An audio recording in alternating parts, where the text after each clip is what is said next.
Hello बच्चों, change in profit sharing ratio chapter में हम बात कर चुके हैं गुडविल के ट्रीटमेंट की, रिजर्व्स के ट्रीटमेंट की, सेक्रीफाइसिंग और गेनिंग रेशो की।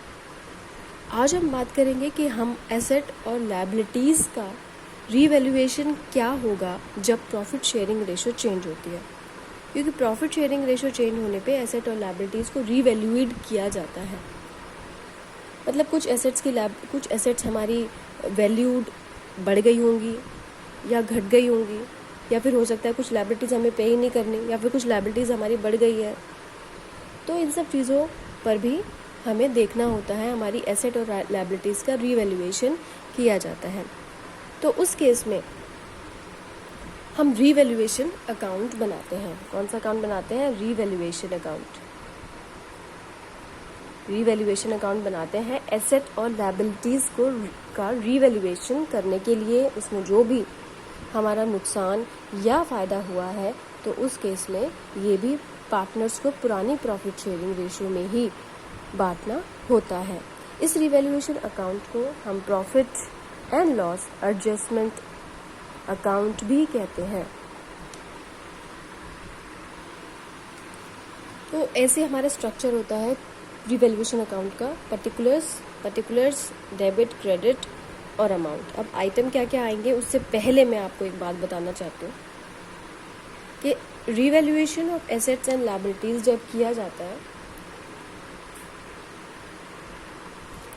रीवैल्यूएशन एसेट्स एंड लायबिलिटीज जब किया जाता है तो उसके दो केस बनते हैं। एक तो होता है कि चेंजेस आर रिकॉर्डेड, और दूसरा होता है changes are not to be recorded. अगर पार्टनर, जैसे हमने रिजर्व्स में देखा था कि भाई वो मेंटेन करना चाहते हैं अपने रिजर्व्स या नहीं करना चाहते, है ना, नहीं करना चाहते या करना चाहते हैं, तो उस केस में हमने दो केसेस पढ़े थे। ऐसे यहाँ पे भी दो केसेस हैं कि वो चेंजेस को रिकॉर्ड करना चाहते हैं या नहीं करना चाहते।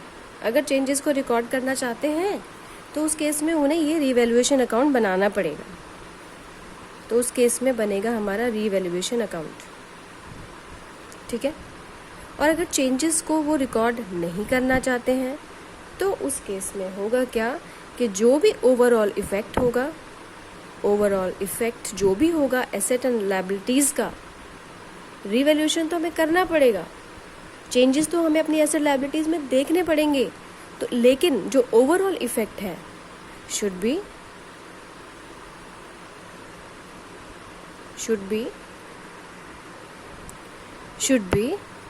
adjusted through partners capital account। Partner capital account के थ्रू हम इसको एडजस्ट करेंगे, और वो होगा किस में? गेनिंग एंड सेक्रीफाइसिंग में वो होगा हमारा, ठीक है। जो भी गेनिंग सेक्रीफाइसिंग होगा, चेंजेस हम इसमें उसको बांट देंगे थ्रू पार्टनर्स कैपिटल अकाउंट। और अगर चेंजेस हमें रिकॉर्ड करने हैं तो रीवैल्यूएशन अकाउंट हमें बनाना पड़ेगा। आई बात समझ में? तो इसकी बात हम करेंगे और ये दोनों की बातें हम करेंगे और दोनों का आप बताएंगे कि कैसे होता है। तो अभी आप आ जाते हैं रीवैल्यूएशन अकाउंट पे। रीवैल्यूएशन अकाउंट इस तरीके से बनता है, और देखो ओवरऑल है क्या कि अगर आपकी एसेट में अगर फ़ायदा हो रहा है, मतलब एसेट की वैल्यू बढ़ रही है तो इस तरफ, वैल्यू घट रही है तो इस तरफ, लायबिलिटीज़ अगर घट रही है तो इस तरफ, बढ़ रही है तो इस तरफ, यानी कि फ़ायदे यहाँ लिखने हैं और नुकसान यहाँ लिखने हैं। तो फ़ायदा आपको होगा कब? जब आपकी क्या होगी? जब इंक्रीज़ इन एसेट होगा। जब एसेट बढ़ेगी तो फ़ायदा होगा ना आपको। हमारा फर्नीचर 10,000 का है, 20,000 का हो गया, उसको हमने जब मार्केट में नापा, पर ऐसा होता नहीं है, फर्नीचर की वैल्यू हमेशा कमी हो जाती है, लेकिन लैंड बढ़ सकती है ना, लैंड की वैल्यू बढ़ गई, तो उस केस में बढ़ी हुई चीज़ यहाँ लिखेंगे, लेकिन यहाँ पे हमेशा डिफरेंस आएगा। इस पूरे अकाउंट पे हम सिर्फ डिफरेंस की बात करेंगे, ठीक है, सिर्फ डिफरेंस की। तो डिफरेंस आना है यहाँ पे, क्या आना है? डिफरेंस कितने से बढ़ा, ठीक है, यहाँ पे आ जाएगा। और बाय डिक्रीज इन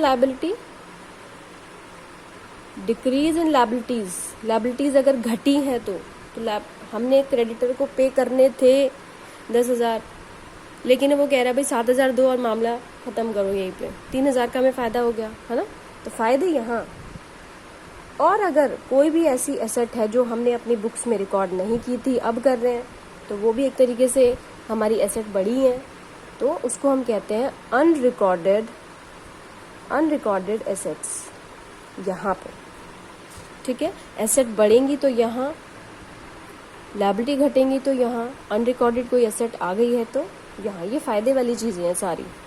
ठीक है, यहाँ पे क्या आएगा, यहाँ पे आएगा 2, इसका जस्ट अपोजिट, यानी कि decrease in assets. Decrease in assets, assets अगर घट रही हैं, नुकसान हो रहा है हमें, यहाँ पे आएगा 2। Increase in liability, increase in liability यहाँ।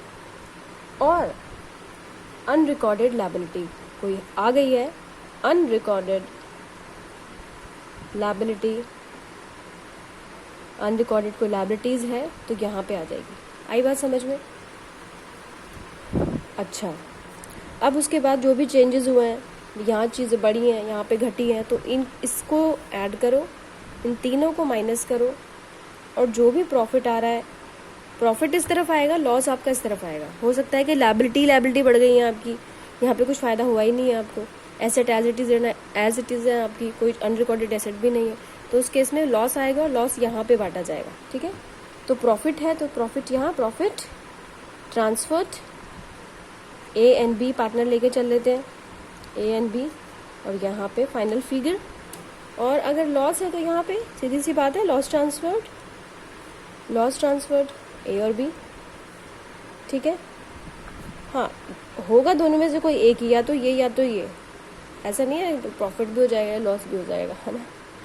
अच्छा, तो ऐसे बनता है हमारा प्रॉफिट, हमारा रीवैल्यूएशन अकाउंट। तो अब हम एक काम करते हैं, क्वेश्चन लेके चलते हैं, जिससे कि आपको और अच्छे से ये क्लियर हो जाएगा। टी.एस. ग्रेवाल का क्वेश्चन है, क्वेश्चन नंबर 22 है, और इसमें देखो एंड में क्वेश्चन में क्या कह रहा है, pass necessary general entries to give effect to the above. Pass general entry to give to the effect, हमें सिर्फ एक जनरल एंट्री पास करनी है इफेक्ट को दिखाने के लिए। इट मीन्स हमें क्या करना है, हमें वो ये वाला मेथड करने के लिए कह रहा है कि आपको चेंजेस जो है वही नेट इफेक्ट, आपको ओवरऑल इफेक्ट आपको दिखाना है, आपको रीवैल्यूएशन अकाउंट नहीं बनाना। आई बात समझ में? तो ये क्लियरली सब मेंशन रहेगा, वो करना पड़ेगा आपको। ठीक है, अगर ये नहीं रहता तो लिखा हुआ था प्रिपेयर रीवैल्यूएशन अकाउंट, लेकिन इस क्वेश्चन को हम दोनों तरीके से करेंगे। इस क्वेश्चन में क्या क्या दिया हुआ है हमें, इस क्वेश्चन में आप देखेंगे तो हमें ये बैलेंस शीट दी हुई है, प्रॉफिट लॉसेज इक्वली है पार्टनर्स के, स्टॉक रिड्यूस घट गया है, मशीनरी घट गई है, और लैंड एंड बिल्डिंग बढ़ गई है, प्रोविजन फॉर डाउटफुल डेट्स 5% हो गए हैं, और रिमनरेशन है आकाश का 10,000। ठीक है, तो ये हम इसके लिए हमें बनाना पड़ेगा, हम दोनों मेथड से करेंगे ये वाले क्वेश्चन। ठीक है,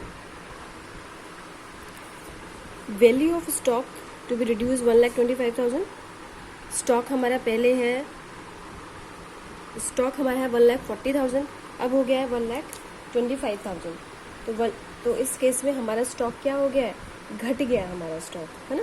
तो हम यहाँ पे हम लिखेंगे टू स्टॉक, डिफरेंस अमाउंट हमें लेना है। तो 1,40,000 माइनस 1,25,000, हमें क्या लेना है, डिफरेंस लेना है। इस अकाउंट में हमेशा डिफरेंस ही आएगा, ध्यान रखना आप इस चीज़ का। ठीक है, अब क्या कह रहा है, machinery to be reduce by 10%, machinery घट गई है, मशीनरी इज रिड्यूस टू 10%, 10% घट गई है। मशीनरी हमारी है कितनी, मशीनरी हमारी 2,50,000 है, 10% उसका घट गया है, मीन्स 25% उसका घट गया है। तो उस केस में यहाँ पे हम लिखेंगे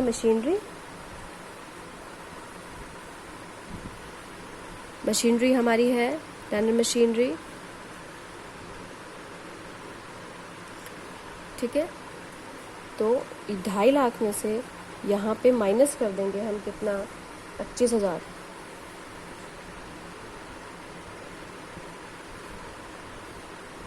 अब यहाँ पे तो हमें डिफरेंस अमाउंट ऑलरेडी दिया ही हुआ है ना, तो आपको ये चीज़ शो करने की यहाँ पे ज़रूरत नहीं है, क्योंकि यहाँ पे हमें सीधा सीधा 10% लेना है, तो डिफरेंस अमाउंट हमें लेना है। तो डिफरेंस अमाउंट कितना है? 10%। तो 10% क्या हुआ मशीनरी का? 25,000।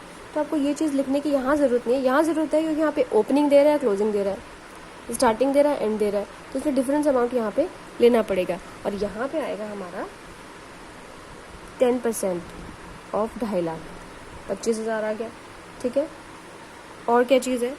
और है land and building to be appreciated by 62,000। Land and building हमारी है यहाँ पे 4 लाख, और अब कह रहा है कि वो 62,000 से बढ़ गई है, 62,000 से बढ़ गई है। डिफरेंस अमाउंट हमें दिया हुआ है और कह रहे इतना अमाउंट से बढ़ गई है, तो यहाँ पे हम लिखेंगे लैंड एंड बिल्डिंग।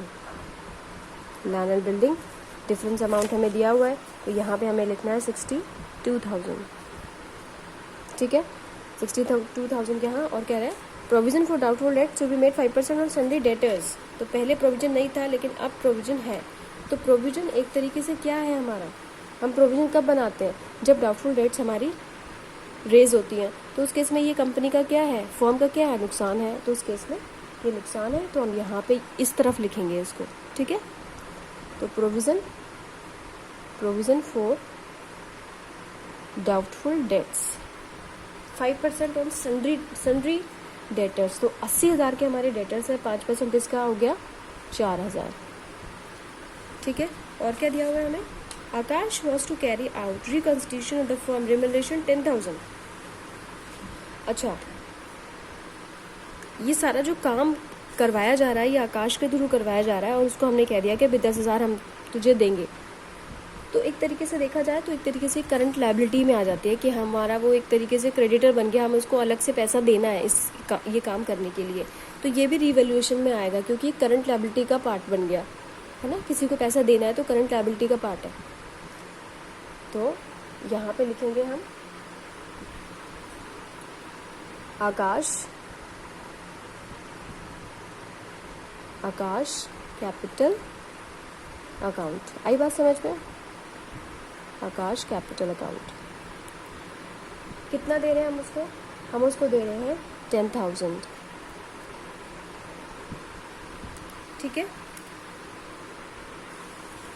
तो जो भी हमारी एसेट थी डिक्रीज हुई है, इंक्रीज हुई है, उसको हमने यहाँ पे ट्रांसफ़र किया है रिवैल्यूएशन अकाउंट में। इसका जो भी इफेक्ट आ रहा है वो तीनों पार्टनर को बटेगा। अब वो कितना आ रहा है? 62,000, 30, 40 और 14,000, ये आ गया आपका 8,000। कितना आ रहा है? 8,000। अब इस 8,000 को हम इनके प्रॉफिट शेयरिंग रेशो में बांट देंगे। प्रॉफिट शेयरिंग रेशो कितनी है इनकी प्रॉफिट शेयरिंग रेशो है इक्वली है। तो 8,000 अगर इक्वली बांटेंगे तो मेरा ख्याल 2,667 रुपये आएगा। 2,667 इसके, 2,667 इसके और 2,667 इसके, अप्रॉक्सीमेटली, है ना। इसको हम 6 कर देते हैं, जिससे कि आपकी पूरी फिगर 8,000 आ जाएगी। 2,666। तो ये है हमारा पूरा रिवैल्यूएशन अकाउंट। अब यहाँ देखिए आप, इस क्वेश्चन में इसने रिवैल्यूएशन अकाउंट बनाने के लिए हमें इससे नहीं कहा है। हमसे इसने कहा है कि pass journal entries to give effect, सिर्फ हमें इफेक्ट दिखाना है। ठीक है, तो इफेक्ट दिखाने के लिए, सिर्फ रिवैल्यूएशन का इफेक्ट दिखाने के लिए हम यहाँ पे क्या करेंगे? जर्नल एंट्रीज करेंगे। और इसके लिए हमें कुछ वर्किंग नोट्स करने पड़ेंगे। वर्किंग नोट्स कैसे करेंगे हम? एसेट और लायबिलिटीज़ का रिवैल्यूएशन अगर हमें दिखाना है, वैल्यूएशन अगर दिखाना है तो रिवैल्यूएशन अकाउंट बनाएंगे। अदरवाइज अगर क्वेश्चन में आपको कहता है कि आपको इफेक्ट नहीं दिखाना, आपको अकाउंट नहीं बनाना, नेट इफेक्ट दिखाना है आपको, तो उस केस में हम क्या करते हैं? अब देखो यहाँ पे सारा का सारा जो डिफरेंस है वो 8,000 आ रहा है। इस 8,000 को हम गेनिंग सेक्रीफाइसिंग में डिस्ट्रीब्यूट कर देंगे। तो उसके लिए सबसे पहले हमें गेनिंग्स और सेक्रीफाइसिंग निकालनी पड़ेगी, है ना। यही हमारा वर्किंग नोट है, गेनिंग और सेक्रीफाइसिंग निकालने का।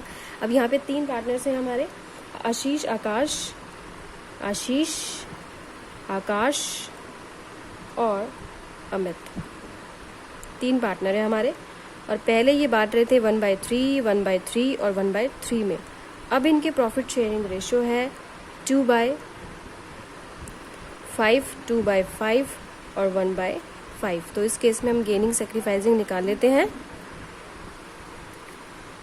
यहाँ पे हमने गेनिंग सेक्रीफाइसिंग शेयर निकाला है, तो हमें पता चला कि आशीष और आकाश गेन कर रहे हैं और अमित सेक्रीफाइस कर रहे हैं। ठीक है, तो अब हम एंट्री इसकी बनाएंगे। जो सेक्रीफाइस करता है उसके अकाउंट को क्रेडिट किया जाता है, जो गेन करता है उसके अकाउंट को हम डेबिट करते हैं। ठीक है, तो Ashish capital account debit, Akash capital account debit to Amit capital account,